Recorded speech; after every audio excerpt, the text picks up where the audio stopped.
Hi, I'm Dr. Keith Johnson. You troubled about life, unsure of yourself, and not really sure why? Well, I can give you a hint. Inside yourself, deep where you follow instinct more than you follow intellect, even though you often live in it, that voice of criticism is speaking to you loudly, and you can't hear anything else.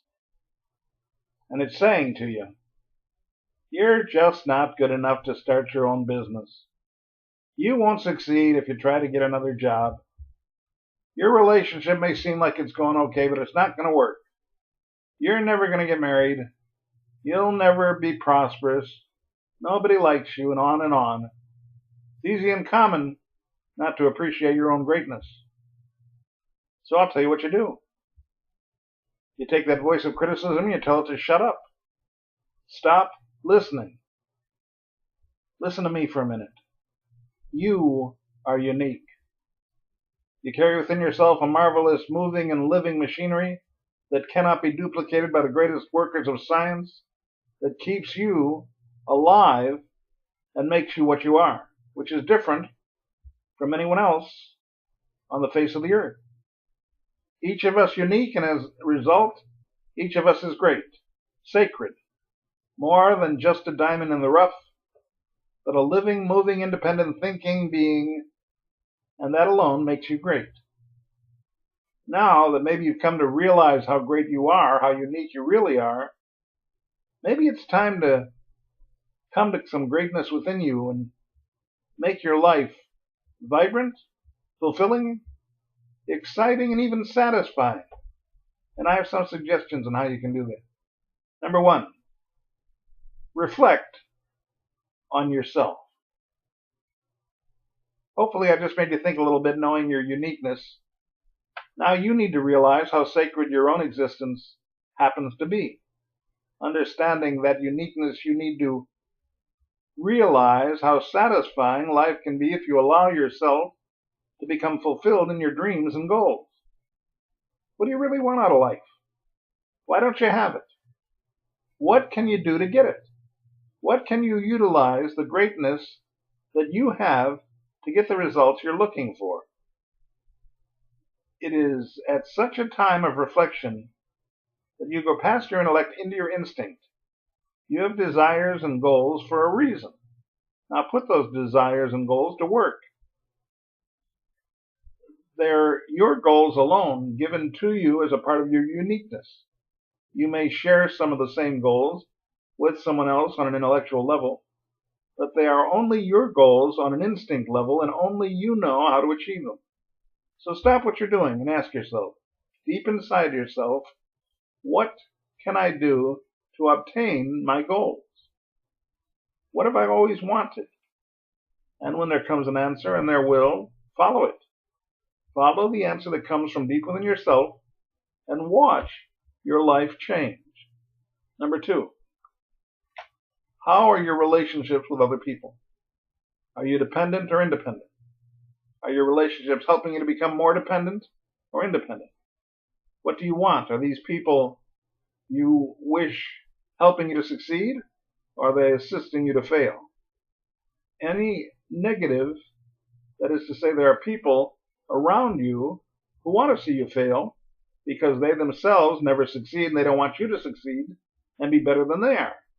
Maybe a time when you need to weed out some old relationships and put yourself on the road to personal success.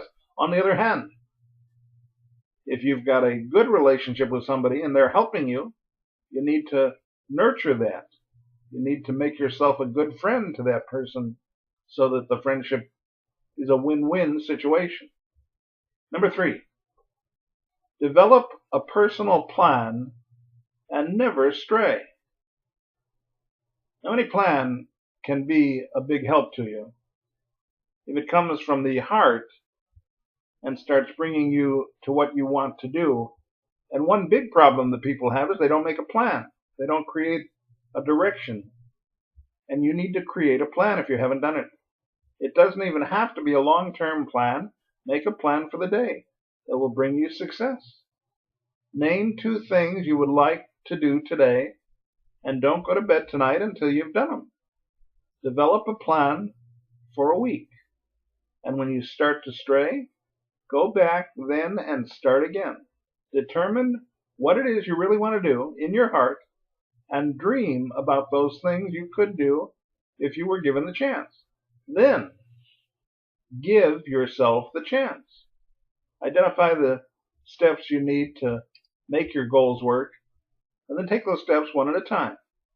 Baby steps.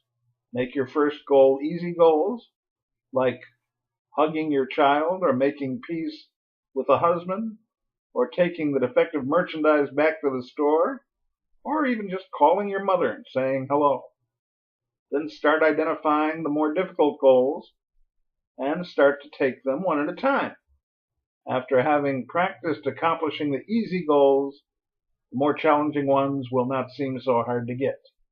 Each success gives you empowerment, and the more empowerment you have on a personal level, the easier it is to accomplish the greater tasks. Number 4, develop your skills and talents. Some of that greatness that exists within you is found in your special skills and talents, powerful tools that no one else has. That's true that some people may have similar tools. And if you don't make yourself a part of the successful machinery, someone may take your place. But they could have never done it as well as you can do it right now, or even more probable, you were in a situation you shouldn't have been in the first place, where your talents were needed somewhere else to a greater degree. Now is the time for you to become an explorer, paving new worlds by finding out exactly what you can do and how you can develop yourself and others by doing it. Developing your talent will not only give you great self-satisfaction, but they are major instruments in helping you get whatever you want. And they were given to you for a reason. An artist should paint, or script, or sing, or act, whether or not he or she receives money for it. There's a need not just for you, but for the people around you to see and enjoy your talents. All of us are the greater for enjoying whatever you have to offer, and you need to build on the greatness you have, because every time you use and learn your greatness, it becomes greater. There is one other benefit. When you build on this greatness that only you have and possess, you become more self-sufficient, more independent, powerful within yourself, less dependent on the happiness of others, and able by yourself to make the world a better place. This power you have within yourself, you carry by yourself, and no one can steal it from you. In building your greatness, you will, of course, build your own self-confidence. Number 5, look for the help you need when you need it. All of us should listen to teachers, look for mentors, ask for advice. There are people who want to go where you're going. There are people who have been there. Get with the ones who have been there and ask questions so that you can guide the ones that need to get there, and they will be eternally grateful. Your children are begging for guidance. Give it to them. If you don't have enough information to guide them, then find someone who does and ask questions and learn so you can share that learning and those talents, which becomes a very unique combination that only you have been able to put together. Read about people who have been successful. Read about people who haven't been successful and seek to know why. Surely the greater artists, the rich entrepreneurs, the ones who have failed and succeeded and learned, do the same thing. Incorporate the methods of those people who are doing what you want to do into your own life, and always pay back by teaching others what you have learned. Respect your greatness. Pay attention to it. As you learn your own greatness, you will appreciate the greatness in others. and they will pay attention to your appreciation of them. In fact, some of these people have no respect for themselves or their own greatness, and maybe you have come into their lives to change that and help them love themselves. Remember this: changing people for the better will change a world for the same. Thank you for listening.